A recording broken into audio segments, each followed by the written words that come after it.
Hello everyone. Today I will give you the revision session for topic 1, which is introductions to financial management. So before we start the first content of our first topic, I would like to focus on the learning outcomes for this topic.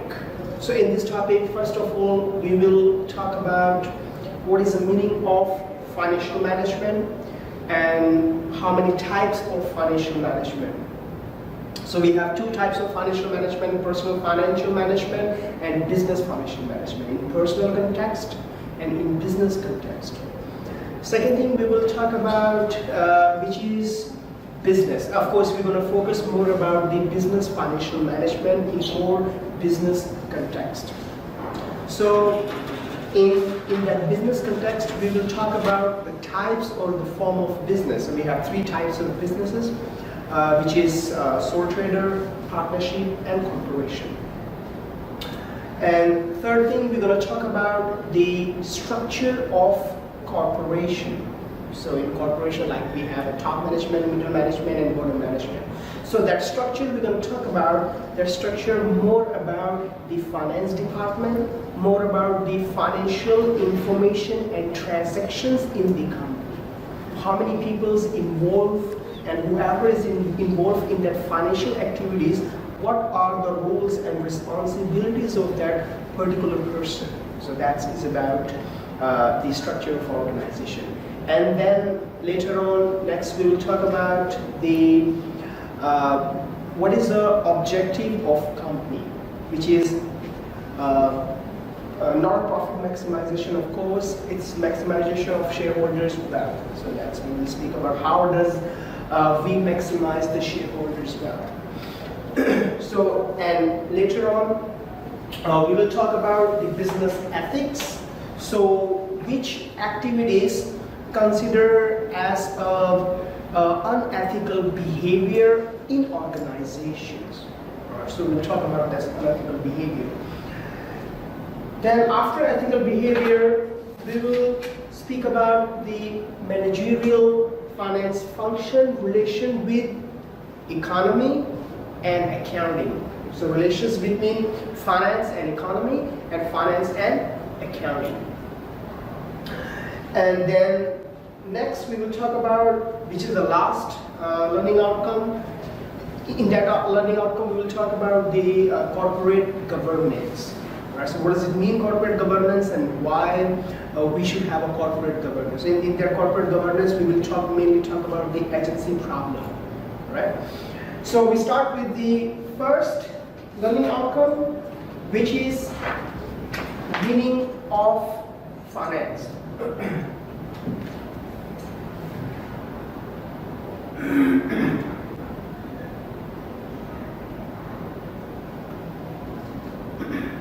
So the first one is a meaning or introductions of financial management or introductions of finance.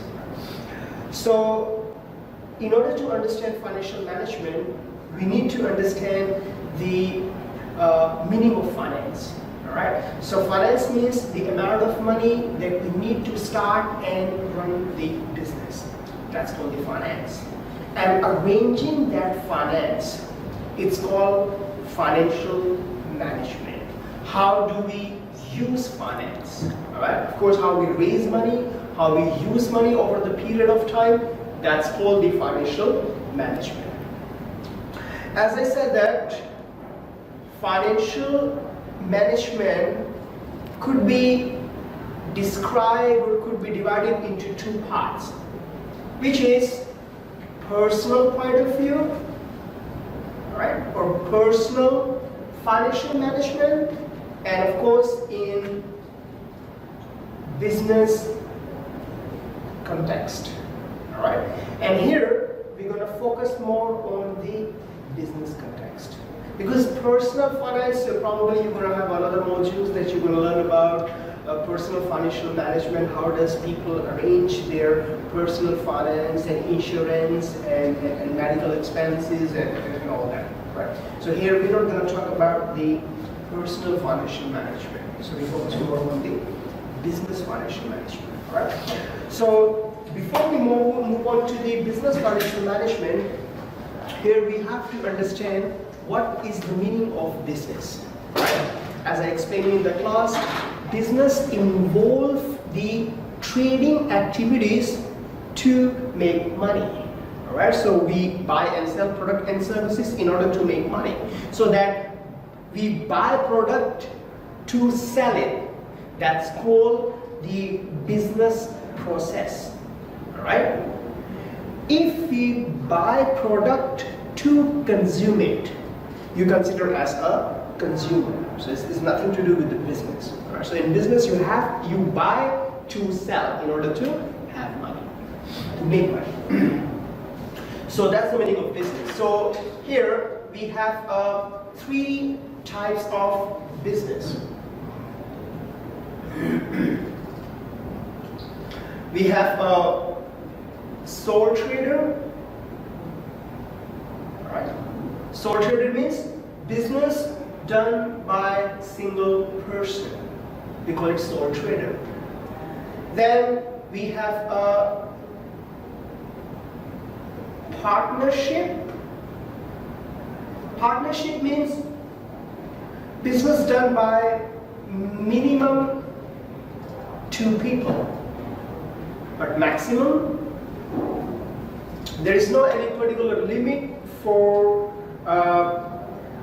maximum number of partners, but according to Corporation Act, the maximum number of partners should be 50. It shouldn't be more than 50. Alright? So 2 to 50, this is the range of the partnership. But practically, of course, we're not going to have 50 partners in one business, because we're going to have 50 partners in the business. Our profit sharing going to be very, very small. So it should be reasonable amounts, depends upon how big is that business, right? How much capital requirements in that business, and capital contribution by the individual partners. So different factors affect to determining the numbers of partners. All right, so this could be like 4, 5, 6, or 7, 10, something like this. And the third type of business is called corporation. Right. Now, what does it mean, corporation? Corporation, of course, is different than sole trader and partnership. So, corporation means it's a separate legal entity with a group of people, right? With a group of people, and that group of people objective is to make money, right? That's called a corporation. So here we have to understand what is the meaning of separate, legal, and entity.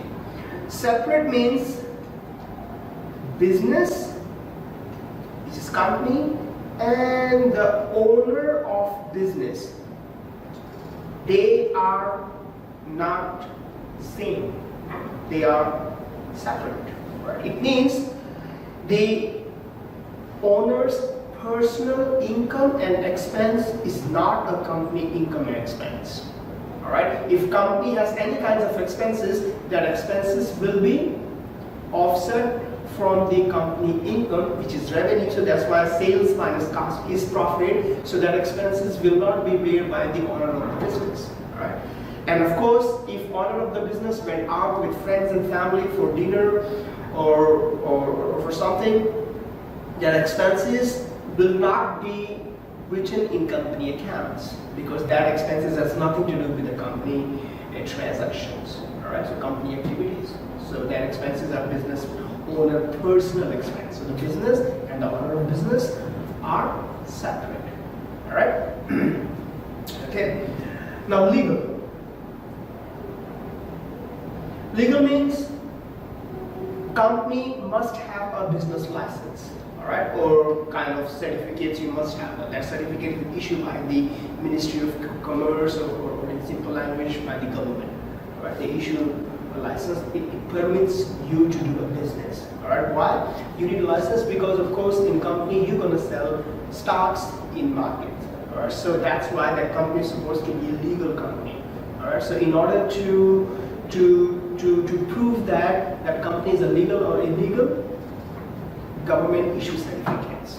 All right, so you submit your business plan and government read it and all that. After analyzing your business plan, government decided to issue business license to the corporation. All right, but on the other hand, sole trader and partnership, these businesses are not separate legal. All right, such as sole trading business include the taxi driving, right? So Uber or Grab.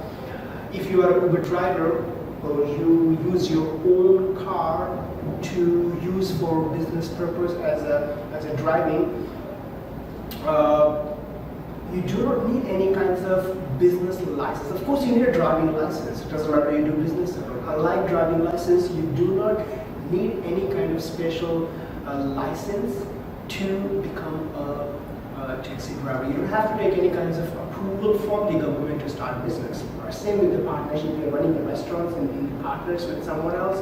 You do not need any kinds of license. I'm not talking about Ministry of Health, right? But you do not need any kinds of approval from the government that allow you to do that business. So you can, whatever business you like, you can start it without taking approval from the government, right? So in terms of partnership, because in sole trading and partnership business, you're not gonna sell stocks among people, investors. So that's why you're not required to make any kinds of specific business certificates or license. All right.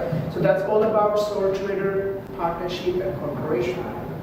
Of course, apart from meaning, we have some advantages and disadvantages of sole trader, partnership, and corporation. Here we're not gonna go in detail of sole trader, partnership, and corporation advantages and disadvantages. So all these advantages and disadvantages has been covered in your class teaching. So you can have a look at your slides and textbook to know about the advantages and disadvantages of businesses, different kinds of businesses. Right? So that's all about your meaning and types of business.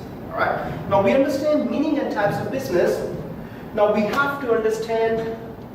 We know the structure of sole trader and partnership. All right. Structure is not so big and complicated, unlike corporation. All right. Corporation structure is different because the size of corporation is much more bigger compared to the sole trader and partnership. All right. Okay. So here we have to understand what is the structure of corporation. I'm going to talk about very general structure. All right. I'm not talking about the structure for each and every corporation. I'm just talking about the very general structure. So in general structure, of course, we have shareholders, the person involved in controlling the business. We have a board of directors. After board of directors, we have a CEO or executive directors.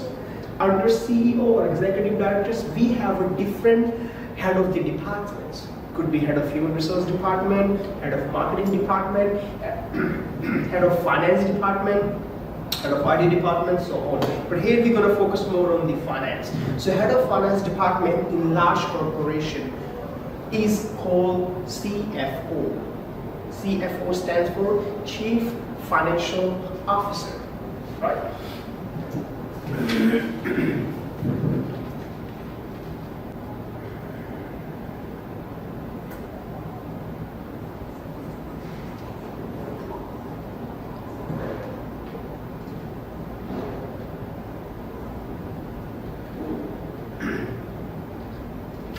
So we have, of course, we have shareholders, board of directors, then we have a CEO, right? And we have various kinds of people or head of the departments, they comes under CEO. So here I'm going to talk about only CFO. Stands for Chief Financial Officers. So Chief Financial Officer is the person who is responsible for all the financial activities, transactions, involvement, planning related to finance, right? So Chief Financial Officers, there are two activities or two managers comes under Chief Financial Officer. I'm talking about large organizations, not small and medium companies, right? So the people comes under CFO or activities involved into CFO is a treasury, right? And another one is financial controller. Right? So here financial, I'm talking about financial controller first. Financial controller responsible for two kinds of activities. First is related to accounting, right? Recording financial transactions in company accounts, right? Not only recording, of course, presenting as well among users, but before presenting, we have to audit. Right? I mean, we have to invite auditor to audit. And another one is any kinds of taxation issues. Either it's a corporation tax, either it's a capital gain tax, either it's a value-added tax or sale tax, carbon tax, any kinds of taxes that government has obligations to pay, right? So all this accounting and taxation activity comes under financial control. And another side of CFO responsibility is treasury. In simple language, the meaning of treasury is cash, related to cash transactions, right? Cash activity, cash-based activity. So the first one is a cash and credit manager or cash and credit activities. What does it mean? It means company require cash for daily basis. Right, so we need cash for day-to-day and regular activities. So all such kinds of cash management will be done by the treasurer or CFO. Second thing is credit activities. Now what does it mean, credit activities? Credit activities means when companies sell products to the customers, company has to decide that to whom company gonna sell product on credit, to whom company gonna sell product by cash. Right? So if company is selling product on credit to customers, how long will be payments period for the customers? So that kind of decisions will be taken care by the CFO or treasurer. Second one is a capital expenditure activity. All right? Capital, you know that. Company needs capital to start and run on the business. So how we invest that capital. So that kind of investment or investing decisions will be taken care by the treasurer. Next one is fundraising activities. Alright. Which options we have available to raise money. So this topic we're gonna cover in our topic 5. So in topic 5 we're gonna learn that which options company has to raise money. Alright, this will be internal, external. If it is internal, we have a short-term, long-term, external again short-term, long-term. Right, so we will speak more about this one in topic 5. Just remember, fundraising means company money time to time. So what options company has and which option should be selected, that decision will be taken care by the treasurer, right? And another last one is Forex, stands for foreign exchange. Company involved into buying and selling a product or materials from foreign countries. So of course when we deal with foreign country, we're going to have a transaction in foreign currencies. So due to that foreign currency transaction, probably your profit and loss could be occurred not just because of the price of the product, because of the currencies transactions, currency exchange. So that's kind of activities and kinds of transaction will be managed by the treasurer, comes under CFO. So that's all about the structure of organization. So after learning about structure, we move on to the next learning outcome, which is goal of firm or goal of organization. Remember, the goal of organization is to maximize shareholders' wealth. Alright? That's the primary objective of companies, maximize shareholders' wealth. How we maximize the shareholders' wealth? So there are different factors explain the definitions of shareholders' wealth. But here we're going to connect only one factors that affect the shareholders' wealth directly. That factor is a share price. Alright? Share price directly associated with shareholders' wealth. Shareholder wealth means share capital or equity. Equity means residual interest, because total assets minus total liability is equity. Whatever is left, that belongs to shareholders. So if whatever is left, that value increase over the period, that makes shareholders happy. Alright? So share price is directly associated with the of course with the capital, the equity. Alright? Share capital. So profit maximization may not be directly involved in maximizing share price. There are different reasons to explain it, that how does we maximizing the shareholders' wealth, or what are the things that attract shareholders. The main things that attract shareholders to make investment in that company, of course, company dividend. The company pay to shareholders time to time. Alright, so if company pay regular dividends or give the high returns to shareholders, of course shareholders are going to be very happy. So they will be more motivated to supply more chunk of capital to the company. Alright, vice versa, they won't be happy if company does not provide a dividend over the period of time. Right, so it has nothing to do with the profit. Why? Because sometimes even though company having a bad time, means company not having a profit, still company arrange their finance or money to give dividend to shareholders. That's the example of the best financial management. Even though in your financial crisis situation, you try to keep your shareholders happy. Alright? So that's the ideas behind a company or corporation's objective, which is shareholders maximizations. Right? So that's all about shareholders maximization. So here I want to summarize it. Shareholders maximizations by connecting with the financial manager or financial planner.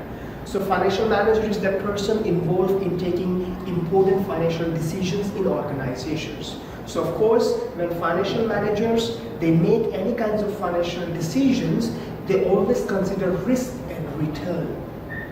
Alright, so of course, as we know that high risk, high return, low risk, low return. So after making any kinds of investment or investing decisions, they consider the risk factors associated to that investment and the return we're going to get it from that particular investment. So they consider risk and return factors before making an investment. So if that investment maximizing the share price, all right, we choose that option. Unlike investment does not maximize the shareholders' wealth or share price. Right? So that's the ideas behind shareholders' wealth. Now we move on to the next, which is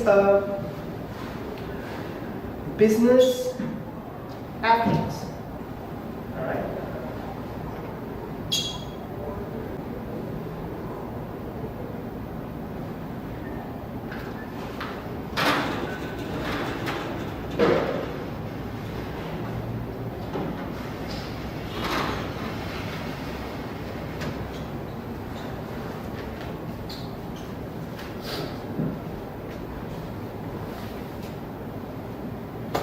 So business ethic represent the standard conduct applied in business.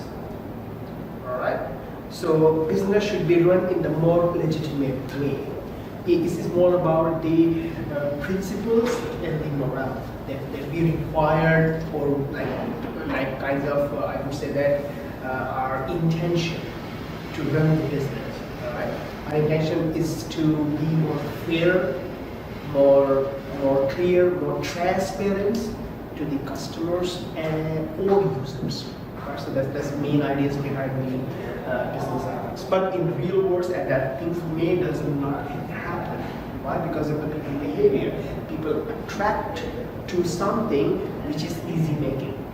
All right. So it means if people get the opportunity to do something bad, they take that opportunity to make very quick money. Doesn't matter that money is coming from legal way or illegal way. If it's coming from illegal way, that's breach the ethical standard. So it means they involve in kind of some unethical activities. So here I'm going to give you some examples of unethical activities or unethical behavior of the people that they adopt in different situations. Right?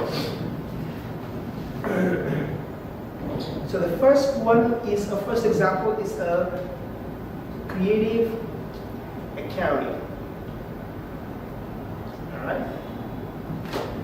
In simple language, creative accounting means change the picture of real numbers into fake numbers to make financial statement more I would say that beautiful. Alright?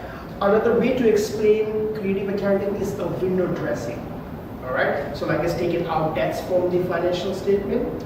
Right? If the debt level is down in your balance sheet, of course, that looks much more better than the financial statement or balance sheet with the high debts. Alright? But why are you doing so? What is the reason behind to take debts out? Of course, attracting the potential shareholders.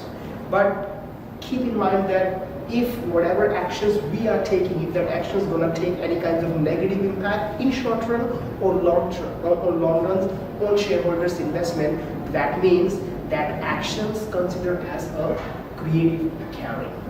Right? Change the numbers, manipulations, or play with accounting numbers in order to make financial statement more attractive. Alright? So that's an example of creative accounting. Next one is earning management.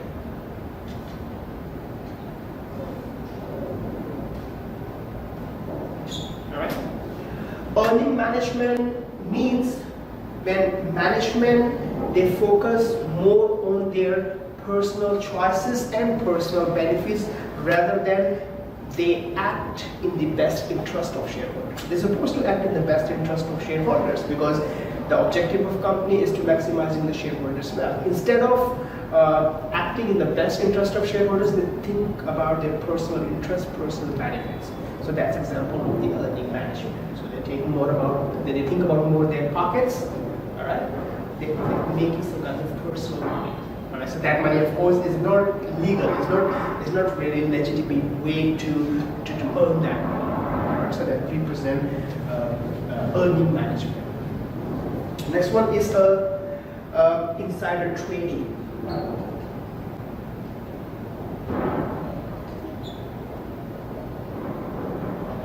According to Security Exchange Commissions that basically control over all the listed company in US. According to the Security Exchange Commission, insider trading is illegal. So what does it mean, insider trading?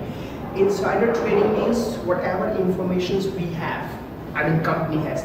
Company is supposed to deliver that information in the market without using it. Because if you are using informations first before supplying to the markets, so that means that information is going to be secondhand. Alright? And of course, if information is old, that give very negative impact on the efficiencies of market. Alright? So market not going to be efficient if information is not fresh, or information is not directly delivered to the people. So if company is using for their own personal purpose and insider purpose, and then they deliver information in the market, that's not right. Right? So that examples of the insider trading. Like as in the class, I give the example of Videoby company, the CEO of Videoby company, for example, going to have some collaborations with some international partners. But without giving that information in the market, they use that information for personal purpose, buy share the company price, and they deliver that information in the market, and the price goes up, right? So that's the example of the insider trading, and which is considered to be illegal, right?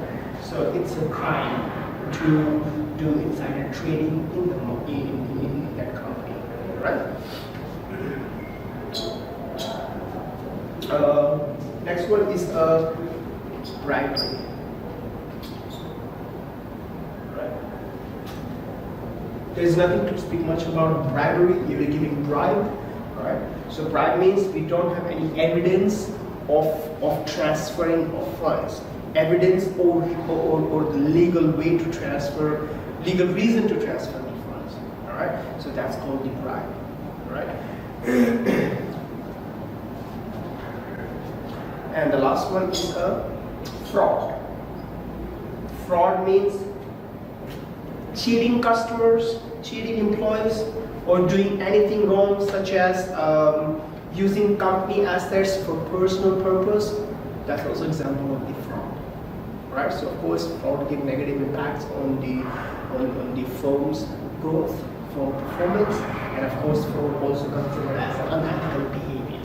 Right. So maybe there are so much more examples of the unethical behavior, but there are just few examples for you to understand it. So the idea is that we should avoid all these kinds of behavior to encourage business ethics. Right. So that's all about ethics. Now we move on to the next one. Next one is a managerial finance function.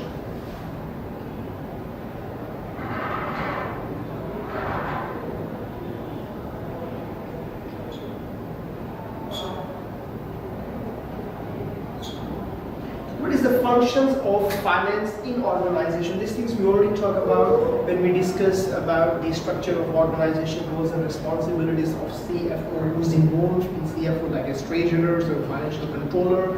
Treasurer involves different kinds of activities such as cash and credit activities, foreign exchange transactions related activities, capital expenditure related activities, fundraising activities, and on the other side of CFO. Activities involve financial controlling activities, include accounting and taxations, transactions related responsibilities that we already discussed. So that's the meaning of finance functions. All right. So here we're gonna connect finance functions with accounting and with economy. All right. So we talk about accounting relations with finance, right?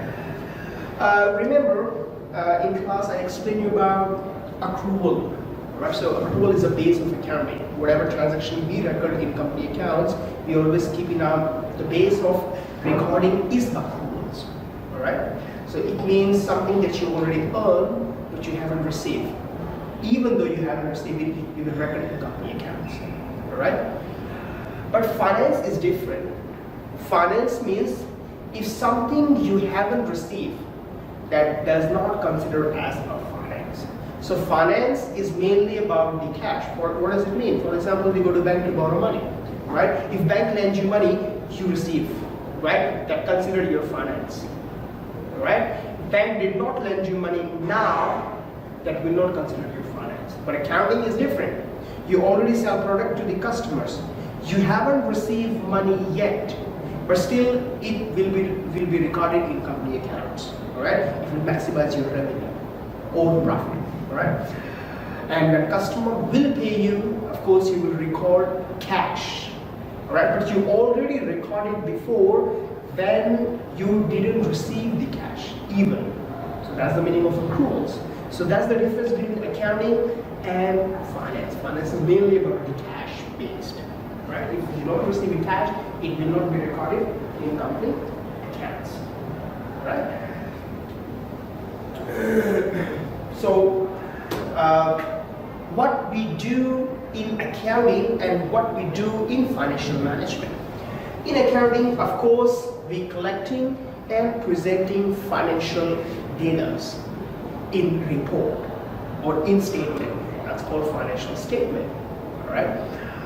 On the other hand, in financial management, we analyze risk and return of particular project or investment before making investment. All right. We evaluate risk level and return of that particular investment. That's called the finance or financial management. All right. Another one is economics. All right. Economics mainly focus more on the cost and benefits analysis. It means if our cost is lower than benefits, that means our economic decision is good. All right. If cost of that particular decision is higher than the benefits we are taking from that particular decisions. If your cost is higher, your economic decision is not good. So the idea is that in company we have a finance economic decision means if the benefit of that particular investment is higher than the cost of that investment. That's called the good economic decision. So that's the relationship between finance and the economy, right? So that's all about managerial finance function, right? So we move on to the next one. So one thing I forgot to talk about managerial finance function. In managerial finance function, I forgot to talk about the decisions that financial managers they need to make. They have to make two types of decisions. One is investment decision, and another one is the financing decisions. Right? Investment, as I explained in the class, investment means buying assets, right? And buying assets means investment, right? So we have two types of assets here: fixed assets and current assets. The fixed asset and current assets you already studied in your previous subjects, which was financial accounting. So here I'm just going to explain you that financial manager involved in investing decisions. So it means which assets we should buy or which assets we shouldn't buy. Alright? So how to determine it? These things you're going to study later on by studying different methods such as net present value methods that teach you how to make investment decision, or accounting rate of return, payback period method. We also call them investment appraisal methods. We will study all this kind of methods that help you to make a decision. So I know that financial managers is involved into making financing decisions. Investment decision. Now, financing decision. Financing decision means should we choose that particular options to raise money or not? Or do we have any other better options than these options? So that decision is called the financing decisions, right? So that investment and financing decision, you will learn these two different topics throughout this course. Right? So that's all about decisions that financial managers require to make it. Now we move on to the last learning outcome for topic 1, which is corporate governance.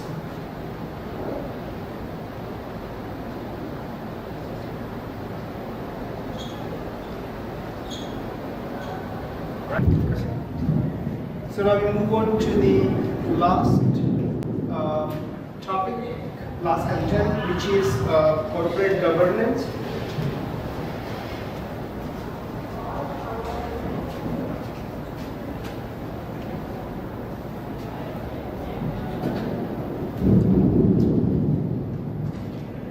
So, corporate governance means law and the policies related to company directions and company control. Alright, so in simple language, we can say that corporate governance says that how does company should be run, and companies talk about company directions and company controlling. So now, I'm not going to speak much about Sarbanes and Oxley Act, which is 2002 after the Enron collapse. So I'll focus more on the main ideas of corporate governance or any kinds of recommendations that how should company run and problems and conflicts related to the corporation.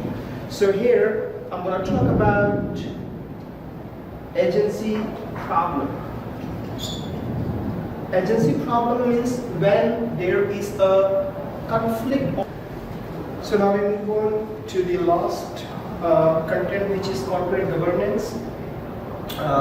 As I said, that corporate governance means kinds of law policies, tells about company directions and company controlling. Or in other words, we can say that corporate governance provide the operating guidelines that how company should be run. So instead of talking about some recommendations of corporate governance that I already talked in the class, so here I'm going to talk about the agency problems. Agency problem is the problem which normally happen between principal and agents. So what is agency problem? Agency problem represent the conflict of interest. Right? Conflict of interest means principal